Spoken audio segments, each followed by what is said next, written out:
Sa isang gusali sa Hong Kong, may indikasyon din na posibleng pinagsamantalahan ng OFW bago namatay. Makibalita tayo kay Nenita Hubilla ng GMA Iloilo. Nitong nakaraang Huwebes, dinala sa Dumalag Capiz ang bangkay ni Cherry May Hinova, ang OFW na nagpakamatay umano sa Hong Kong noong March 2. Sa hiling ng pamilya Hinova, isinailalim ang labi sa autopsy sa Philippine National Police Region 6 Laboratory noong Lunes. Lumabas sa pagsusuri na may foul play sa pagkamatay ng OFW.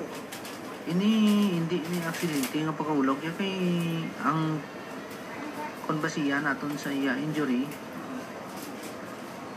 kung naglumpat ni siya either mauna ning tiil niya mo o kon ang ulo, so damo ginagasgas ang mga ilong niya, ang guyaya may gasgas kagang tiil damo injury na bali mabali ng tiil niya. Ti ang ini ang linga no sa ini sitwasyon tinlo alos tinlo ni ang tiil niya mo kagang guyaya mo. Nakita ng medical legal officer ng PNP Region 6 na may sugat sa kilay hanggang sa likod ng ulo ang biktima.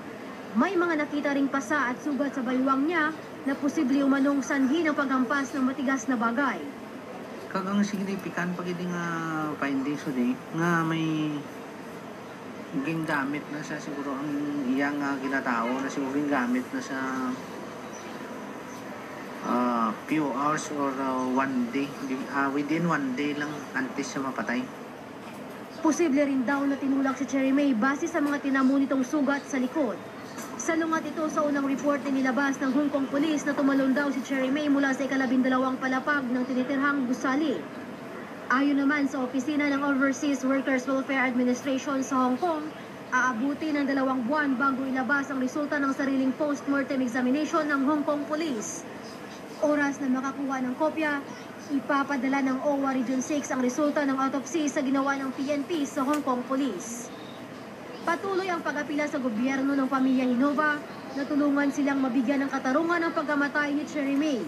Nakatakdang ilibing si Cherry May sa Abren, 9. Nenita Hubilla, Nagbabalita, Pilipinas. Sa Kabatwan